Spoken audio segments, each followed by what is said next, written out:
Caption দেখে তোমরা নিশ্চয়ই বুঝতে পেরেছো যে আজকে আমরা কোথায় যাচ্ছি।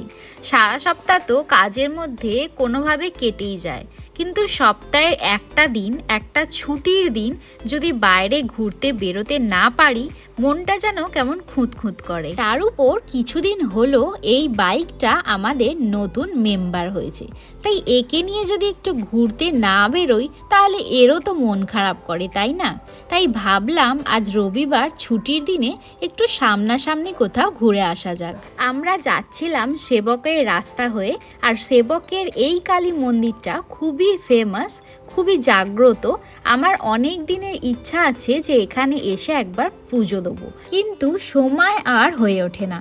গত 3 বছর থেকে রয়েছি শিলিগুড়িতে, তবে মনের ইচ্ছা যেহেতু আছে নিশ্চয়ই একবার পুজো দেব, আর তোমাদের সাথেও এই মন্দিরের যাবতীয় তথ্য শেয়ার করব। আজকে আমরা যাচ্ছি সেবক হয়ে মালবাজার চালসা হয়ে চাপড়ামারির জঙ্গলে।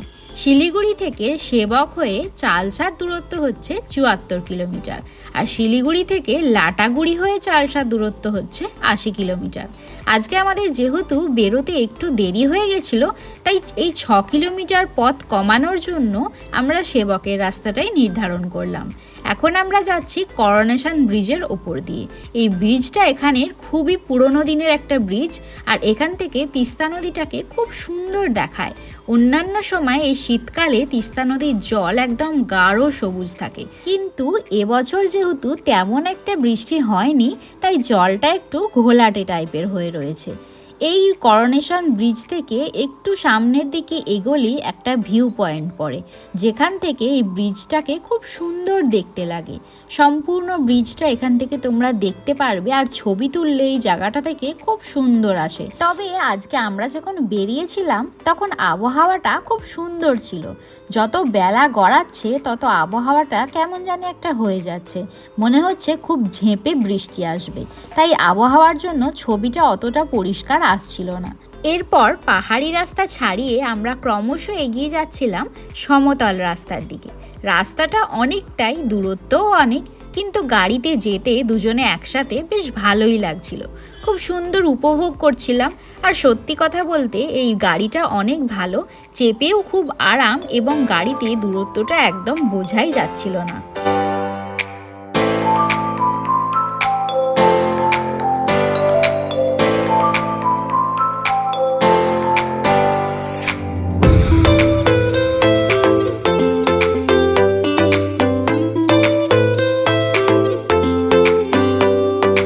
যাবার পথে দুপাশারই বিশাল বড় এক চা বাগান পড়লো।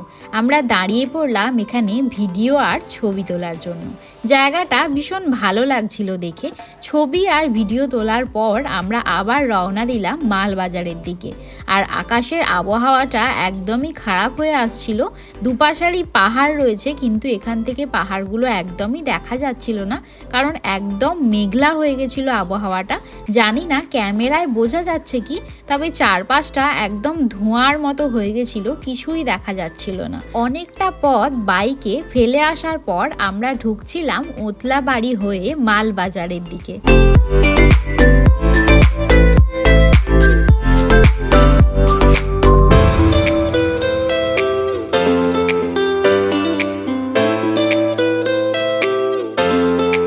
অবশেষে আমরা মালবাজার এসে পৌঁছালাম। আর মালবাজারে যতবারই আসি আমরা এখানের বাপিদার হোটেলের খাবার খাই, কারণ এখানে খাবারের কোয়ালিটি বেশ ভালোই লাগে, আর খাবারের পরিমাণটাও ঠিকঠাক দেয়। তবে তোমরা যারা মালবাজার এসেছো বা আসো, তারা যদি আলাদা অন্য ভালো কোনো রেস্টুরেন্টের সন্ধান জেনে থাকো, তাহলে সেটা কমেন্টে জানাতে ভুলো না।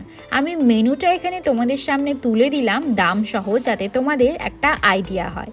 আমরা এখানে নিয়েছিলাম ভাত এবং তার সাথে মাটন, এবং তার সাথে দিয়েছিল ডাল, একটা মাছের সবজি, চাটনি, আলু ভাজা, তার সাথে একটা শাকের তরকারি ছিল, এবং তার সাথে ছিল স্যালাড।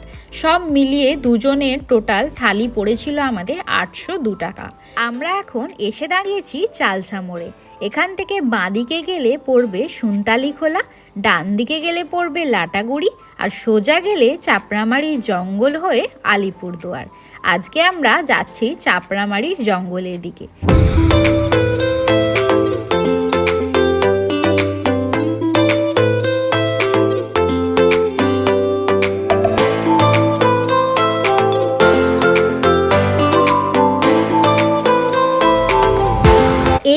ধরে সোজা এগোলে পড়বে নাগরাকাটা বীরপাড়া।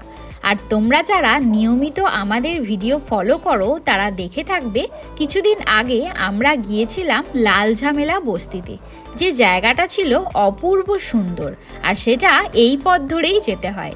যারা লাল ঝামেলা বস্তির ভিডিওটা এখনও দেখোনি তারা আমাদের ইউটিউব চ্যানেলে এবং ফেসবুক পেজে তোমরা ওটা গিয়ে দেখে নিতে পারো।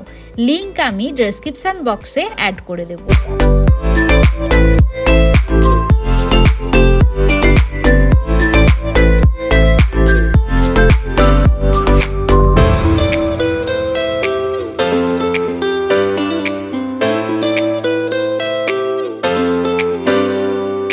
আমরা এখন যাচ্ছি চাপড়ামারির জঙ্গলের উপর দিয়ে, আর জঙ্গলটা বেশ ভালোই গভীর। তোমাদের কার কার জঙ্গলের মধ্যে দিয়ে যেতে ভালো লাগে বলো তো? আমার তো বেশ ভালো লাগে, কারণ জঙ্গলের মধ্যে দিয়ে গাড়িটা যখন যায় একটা শান্ত পরিবেশ জঙ্গলের সেটা বোঝা যায়, আর তার মধ্যে বিভিন্ন পশু পাখির ডাক শুনতে পাওয়া যায়, যেটা আমার খুবই ভালো লাগে। বাইকের পিছনের সিটে বসে প্রকৃতিটাকে উপভোগ করতে কি যে ভালো লাগে সেটা হয়তো ভাষায় প্রকাশ করাই যাবে না। আমরা এগিয়ে যাচ্ছিলাম সামনের দিকে। আজকে যেহেতু আবহাওয়াটা একদমই ভালো নেই, এর মধ্যেই 2-3 বার বৃষ্টির সম্মুখীনও হয়ে গেছি, তাই ভাবছিলাম আরও আগে যাব না আবার ব্যাক করে যাব। তারপর আমরা ঠিক করলাম যে আজকে এতটাই থাক, যেদিন আবার আবহাওয়া ভালো হবে সেদিন না হয় আবার বেরোনো যাবে।